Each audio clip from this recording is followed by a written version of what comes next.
Bonjour tout le monde, bonjour chers abonnés. Dans cette vidéo, nous allons voir le dosage des orthophosphates dans l'eau et ça complète notre playlist d'analyse de l'eau usée, analyse physico-chimique. Voilà, le principe de ce dosage, c'est la formation en milieu acide d'un complexe avec le molybdate d'ammonium et le tartrate double d'antimoine et de potassium.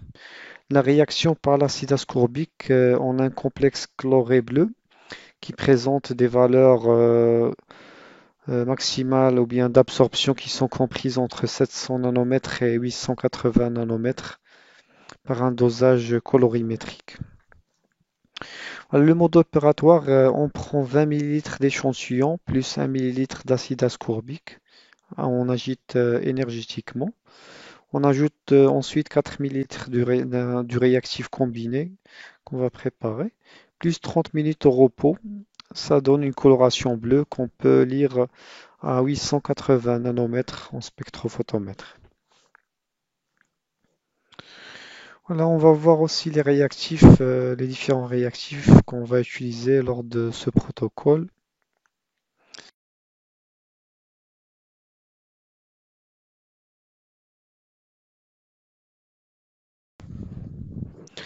Il y a l'acide sulfurique, solution à 5N, 140 millilitres d'acide sulfurique dans 1000 millilitres. Si on veut préparer que 100 millilitres, on peut faire la règle de 3 pour en calculer le volume d'acide sulfurique dont on a besoin. La NaOH à 120 grammes par litre, voilà, avec laquelle on va régler le pH de notre solution. L'acide ascorbique, une solution à 20 grammes par litre préparée extemporanément par, poranément, pardon, solution stable pendant 2 semaines s'il est conservé dans un flacon en verre brun.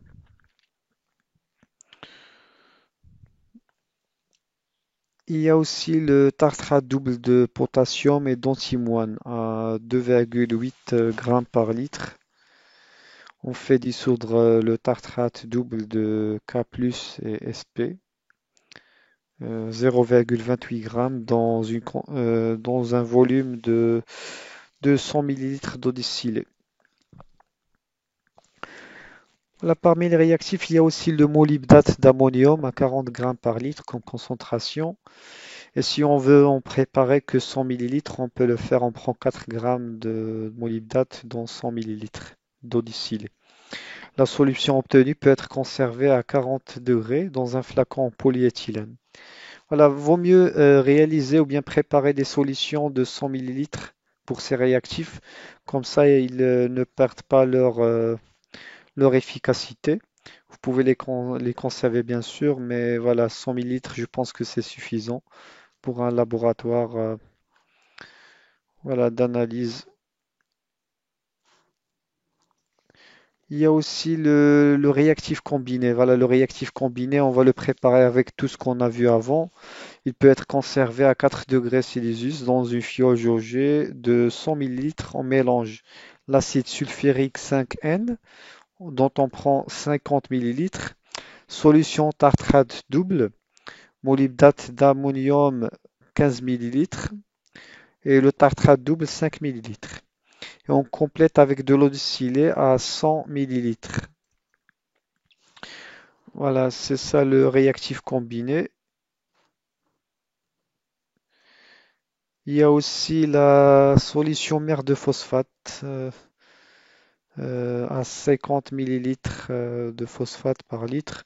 On pèse 0,2197 grammes de dihydrogénophosphate de K+. On le sèche à l'étuve à 105 pendant 1 heure et on dissout dans de l'eau distillée. On ajoute la quantité suffisante pour 1000 millilitres. Voilà, avec cette solution mère, on va préparer la solution étalon de phosphate à 1 mg par litre. Voilà, on prend 20 millilitres de la solution mère et on ajoute la quantité suffisante pour millilitres d'eau distillée. Voilà, 1 millilitre de la solution, il contient 1 microgramme de phosphate. La verrerie qu'on va utiliser doit être lavée avec une solution HCl à 10% ou un mélange sulfochromique. Voilà, H2SO4 et K2CR2O7 à part égale, puis on rince avec de l'eau distillée. Comme ça, la verrerie ne comprend pas de traces d'autres polluants ou bien du même polluant. Comme ça va pas fausser nos études et nos calculs. L'échantillon doit avoir un pH entre 2 et 7. Si c'est pas le cas, on peut l'ajuster avec du NaOH à 120 grammes par litre comme concentration ou avec l'acide sulfurique 15%. Voilà, si la teneur présumée en orthophosphate est inférieure à 1 mg par litre, on prélève une prise d'essai de 20 millilitres. Voilà, c'était ça le protocole. J'espère que ça vous plaît et n'hésitez pas à liker, à partager avec vos amis et à vous abonner si vous souhaitez recevoir de nouveaux tutoriels. Excellente journée.